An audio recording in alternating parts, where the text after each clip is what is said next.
Oi, chiquezas! Tudo certinho, tudo joinha? Tudo beleza? Galera, hoje na nossa aula de língua portuguesa nós vamos fazer o quê? Nós vamos continuar falando sobre as lendas urbanas, mas nós vamos ler um texto baseado em uma e também vocês vão produzir o textinho de vocês, beleza, galera?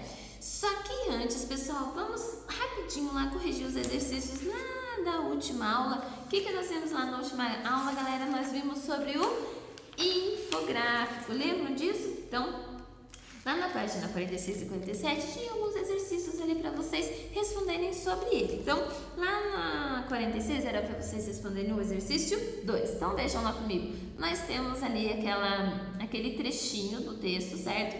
E temos ali a expressão de cara, certo? Então, de cara, qual palavra que nós podemos substituir esse de cara? Imediatamente, de imediato, são algumas sugestões, certo? E, gente, esse de cara, quando nós falamos de cara, nós usamos mais essa linguagem de forma informal no nosso dia a dia ou de forma mais formal? De cara é uma forma informal de falar, então nós usamos mais no nosso dia a dia, certo? Lá na página 47, pessoal. Então, ali nós temos os elementos do infográfico. Então, para que servem as bordas e as caixas de texto? Elas destacam os textos explicativos, certo? E as setas, elas conectam os textos explicativos aos elementos do e-mail. E o círculo, para que serve? Para destacar os termos e os elementos do texto. Gente, e quais outros elementos que podem aparecer nos infográficos, além desses, né? E quais as funções? Então, nós podemos ter ilustrações e gráficos que fazem o quê? Que contribuem para esclarecer e tornar mais precisa as informações abordadas, certo?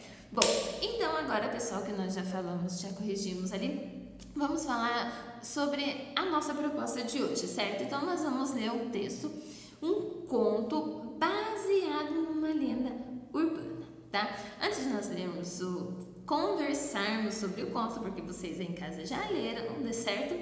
Vamos rapidinho falar sobre as lendas urbanas. O que são lendas urbanas, né? Então, lá na página 60, vocês podem ler ali certinho daí sobre essa lenda, sobre as lendas urbanas, né? Então, gente, quem produz lenda urbana? Qualquer pessoa pode produzir, certo?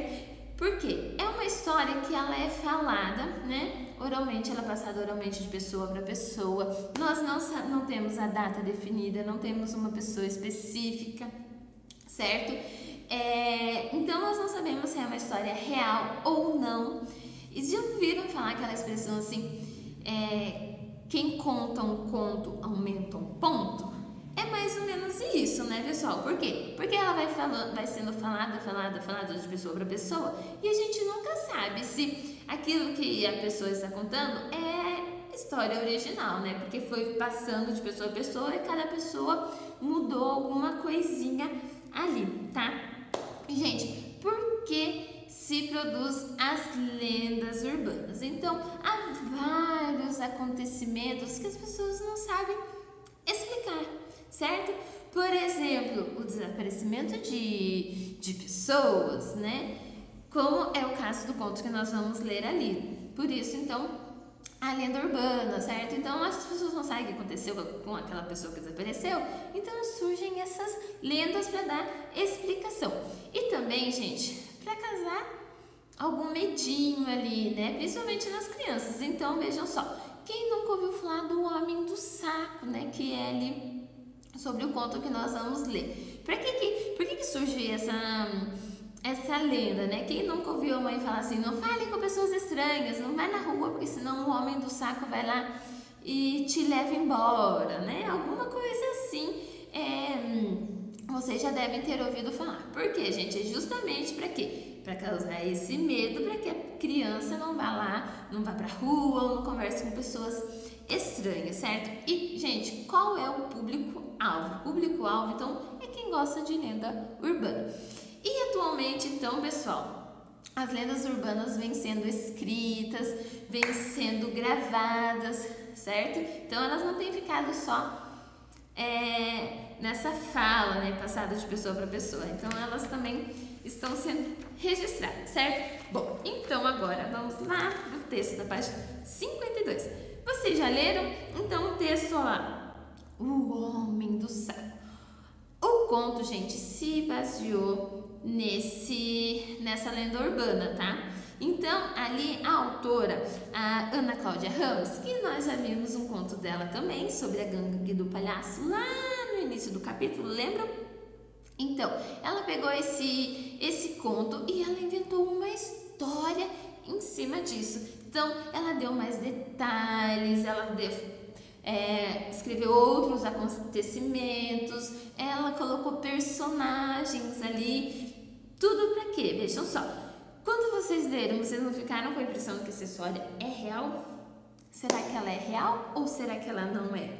Então vejam só que legal, né? Ela pegou uma lenda, em cima dessa lenda, ela inventou ali toda uma história, elaborando então esse conto, gente.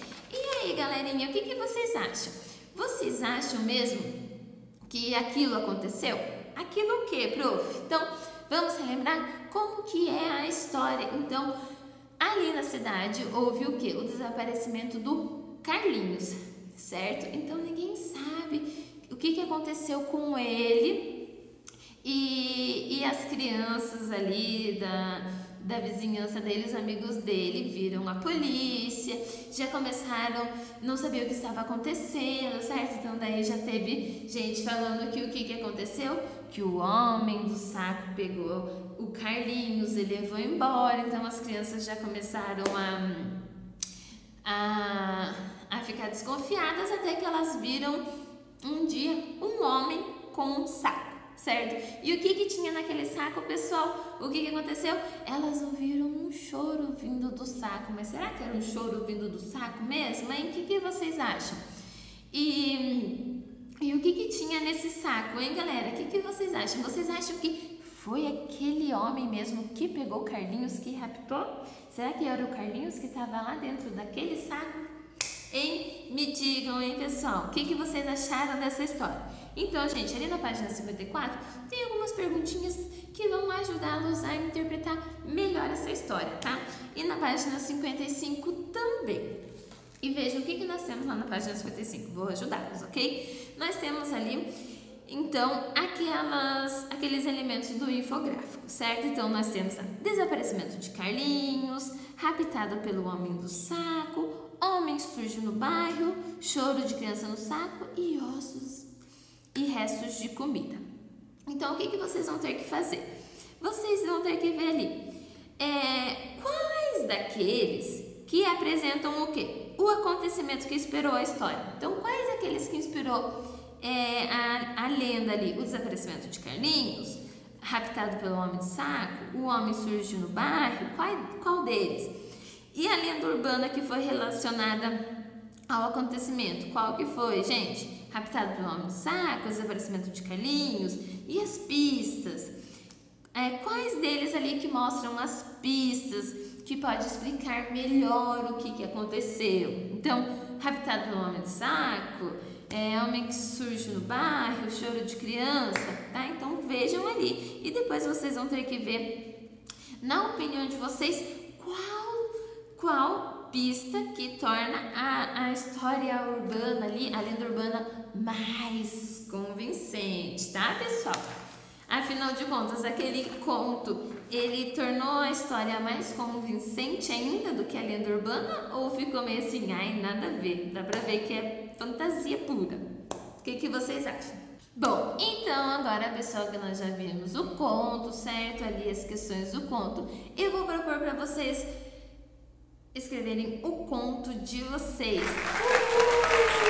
Bacana, gente, mas que conto que vocês vão fazer? Então vocês vão pegar uma lenda urbana, vocês podem pegar qualquer lenda urbana que vocês conheçam. Eu vou deixar também mais algumas sugestões de lendas urbanas para vocês, tá? Para vocês escolherem. Aí vocês vão pegar essa lenda e vão se basear nela para escrever o conto. Então lembrando que o conto é o quê? Essa história, certo? Vocês vão poder colocar os personagens que vocês quiserem, tá?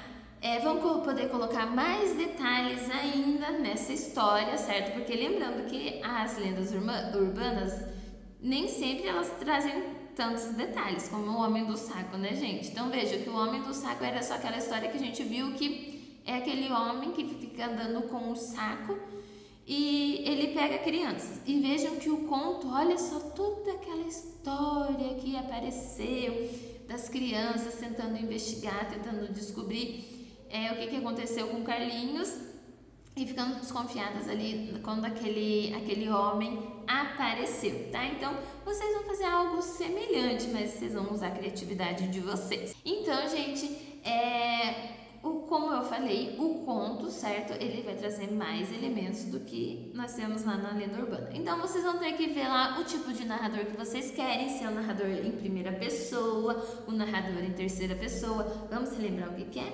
Narrador em primeira pessoa é como se quem estivesse narrando a história era a pessoa que passou por aquela situação, como se eu fosse contar a minha história, certo?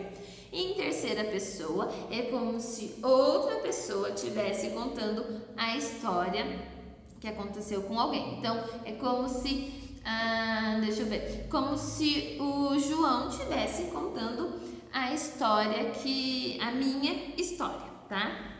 Então, definam aí o narrador de vocês, tá bom? O cenário, então, onde que vai acontecer isso, certo? Se vai ser lá no passado, se vai ser no presente, ok? Então, todos esses elementos precisam ter lá no conto. Tudo isso, gente, então, pra quê? Lembra daquela palavrinha que eu falei pra vocês, né? Verossimilhança, que daí torna aquele conto, aquela história tão perto do real que você fica assim, ai, será que aconteceu ou será que não aconteceu mesmo, hein? Porque ela parece tão real, tão verdadeira, né? Que você fica em dúvida, tá? Então, pense nisso quando vocês forem fazer o conto de vocês. Então, lá na página 63, pessoal, vocês têm ali o passo a passo, se vocês quiserem também relembrar de como fazer esse conto, tá bom? Temos ali alguns elementos para vocês relembrarem ali no quadrinho verde, tá, galera? Então aqui, ó, no quadrinho verde, aqui em cima para vocês relembrarem dos elementos para vocês colocarem lá no conto e também ali o passo a passo. Então, peguem uma lenda urbana. Pegaram a lenda urbana, então agora vocês vão fazer o conto em cima dela, tá bom? Escrevam lá no caderninho de vocês e eu aguardo então para ver esse conto de vocês, como é que ficou. Será que ficou tão perto do real que eu vou ficar assim, gente, isso é real ou não é? E gente, só vou então uma última coisinha antes de nós terminarmos, tá? É importante a gente também saber bastante a diferença entre uma lenda e um boato, tá, galera? Porque vejam só, como eu havia falado, a lenda nós não sabemos com quem foi, quando que foi, né? Porque nós não temos uma pessoa específica, não temos uma data específica, certo? Já um boato a gente tem. Por exemplo, se eu falar pra vocês assim, a Emily Barana, nananana. Então vejam lá, isso não é uma lenda, isso já é um boato, certo? Eu estou falando dela e o que eu falar pode prejudicá-la, ok? Então isso é um boato, não é uma lenda urbana. É diferente de, por exemplo, eu falar do Homem do Saco, que eu não sei quem é o Homem do Saco, certo? É um homem qualquer, ele não tem nome, não tem idade, não tem a cidade, ok? Então eu não vou prejudicar ninguém especificamente, certo, pessoal? Então pensem nisso quando vocês forem escrever lá o conto de vocês também e tenham ciência disso, certo? Que a lenda é diferente de um boato, né? O boato acaba prejudicando alguma pessoa específica, enquanto a lenda, gente, é uma história que a gente não sabe com quem aconteceu. Beleza, galerinha? Então é isso, ó. Um beijo, queijo em vocês e até a próxima. E eu aguardo o conto de vocês.